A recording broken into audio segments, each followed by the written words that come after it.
ഓയോ റൂംസിനെ കുറിച്ച് അറിയാത്തവർ ഇന്ന് വളരെ ചുരുക്കമാണ്. യാത്ര പോകുന്നവർക്കും ബിസിനസ് ആവശ്യങ്ങൾക്കായി താമസിക്കേണ്ടി വരുന്നവർക്കും മറ്റു പല സാഹചര്യങ്ങൾ കൊണ്ടും മുറിയെടുത്ത് താമസിക്കേണ്ടി വരുന്നവർക്കും ബജറ്റ് ഫ്രണ്ട്ലിയായി സർവീസ് നൽകുന്ന സേവനമാണ് ഓയോ. എന്നാൽ ഓയോ റൂമുകൾ കൂടുതലും ഉപകരിച്ചത് അവിവാഹിതരായ പങ്കാളികൾക്കും കാമുകന്മാർക്കുമായിരുന്നു. സദാചാര പോലീസുകാരെ ഭയക്കാതെ പ്രണയിക്കുന്ന കവിതാക്കൾക്ക് മിണ്ടിയും പറഞ്ഞുമിരിക്കാൻ പറ്റുന്ന പ്രിയപ്പെട്ട സ്ഥലമായിരുന്നു ഓയോ റൂമുകൾ.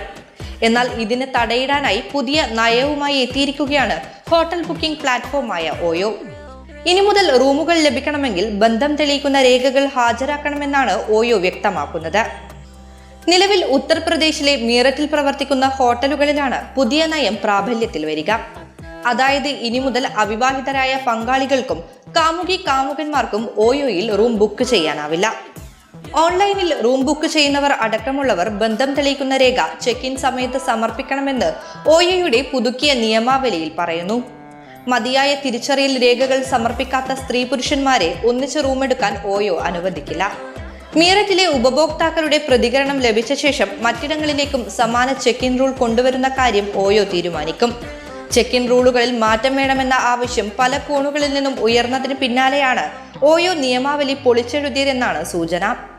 വിവാഹം കഴിക്കാത്ത കപ്പിൾസ് ഓയോയിൽ റൂം എടുക്കുന്നത് ചോദ്യം ചെയ്ത് പല നഗരങ്ങളിലും സാമൂഹ്യ സംഘടനകൾ പ്രതിഷേധം അറിയിച്ചിട്ടുണ്ടെന്നാണ് ഓയോ സംവിധാനവുമായി ബന്ധപ്പെട്ട വൃത്തങ്ങൾ പറയുന്നത്.